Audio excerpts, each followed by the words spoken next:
सुनेत्रा पवार महाराष्ट्राच्या उपमुख्यमंत्री आहेत. माता बहिणींचा अपमान करणं चुकीचं आहे असं उपमुख्यमंत्री एकनाथ शिंदे यांनी म्हटलंय. त्यामुळे काँग्रेसनं जाहीर माफी मागावी अशी मागणी सुद्धा त्यांनी केलेली आहे. पहिली महिला उपमुख्यमंत्री सुनेत्राताई पवार यांच्याबद्दल अशा प्रकारचं आक्षेपार्ह आणि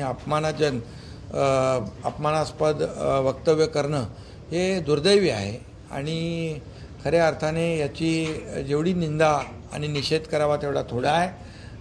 खरं म्हणजे हा फक्त सुनेत्राताईंचा अपमान नाही तर महाराष्ट्रातल्या तमाम माता भगिनींचा अपमान आहे आणि याच्यावर ज्यांनी वक्तव्य केलं त्यांनी माफी मागितली पाहिजे. अन्यथा या लाडक्या बहिणी ज्या आहेत यांनी 24मध्ये 2024ला कसं काय दाखवलंय, जागा दाखवली ना.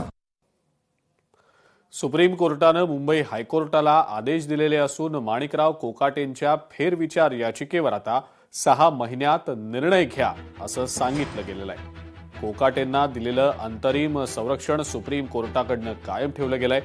दोषी ठरवण्याला स्थगिती देण्याची याचिका निकाली देखील निघालेली आहे. 1995 मधील सदनिका वाटप प्रकरणात कोकाटे हायकोर्टाकडनं दोषी ठरवले गेलेले होते. 2 वर्षांची शिक्षा दिली गेल्यानं कोकाटेंची आमदारकी धोक्यात आलेली आहे. आता हायकोर्टाच्या फेरविचार याचिकेवरच्या निकालाकडे सर्वांचं लक्ष असेल. महाराष्ट्रातल्या मेट्रो जाळ्याचा वेगानं विस्तार होत असून 2030 पर्यंत 300 किलोमीटरहून अधिक नवीन मार्ग सुरू करण्याचे आदेश दिले गेलेले आहेत. स्वतः मुख्यमंत्री देवेंद्र फडणवीस यांनी तसे निर्देश जारी केले. त्यामुळे भविष्यातील नागरी विकासाला मोठी गती मिळणार आहे.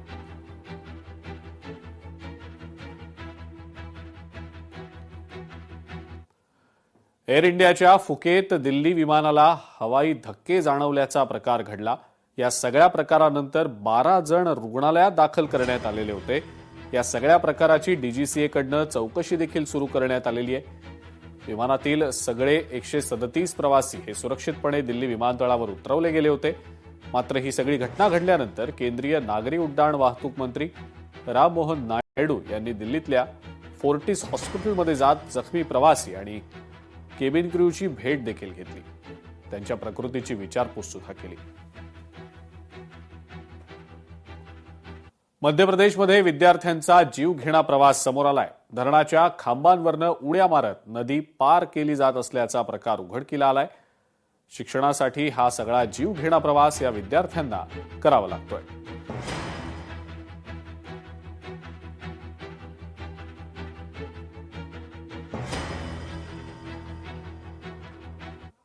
कोल्हापुरातल्या 300 अवैध गर्भपात प्रकरणामध्ये आरोपी स्वप्नील पाटीलसह 2 जणांना अटक करण्यात आलेली आहे आणि या सगळ्या प्रकरणातली जी कारवाई आहे ती करवीर पोलिसांनी केलेली आहे. आज रोजी करवीर पोलीस ठाण्याला माहिती मिळाली. सदर आरोपी हे कागल-मुरगुड रोडवरील पिंपळगाव खुर्द या ठिकाणी अवैध गर्भपात तपासणी करण्यासाठी जाणार आहेत अशी माहिती मिळाल्याने करवीर पोलीस ठाण्याच्या गुन्हे शोध पथकाने सदर ठिकाणी छापा घातला असता स्वप्नील पाटील याच्या वॅगनार गाडीतच पोर्टेबल सोनोग्राफी मशीनसह स्वप्नील केरबा पाटील, संतोष कोळी व त्यांचा एजंट नंदकुमार पाटील आरवडे सांगली हे मिळून आले. त्यांच्याकडे पोर्टेबल सोनोग्राफी मशीन देखील मिळून आली. ती गुन्ह्याच्या तपासकामी ताब्यात घेण्यात आलेली आहे. पुण्यामध्ये कौटुंबिक वादाचा अक्षरशः कळस पाहायला मिळाला. एका 9 महिन्यांच्या चिमुरड्यावर अमानुष कृत्य केलं गेलंय. या 9 महिन्यांच्या बाळाच्या तोंडात फेविक्विक ओतून त्याला जीवे मारण्याचा प्रयत्न झालाय. तिघांविरोधात गुन्हा दाखल करण्यात आलेला आहे.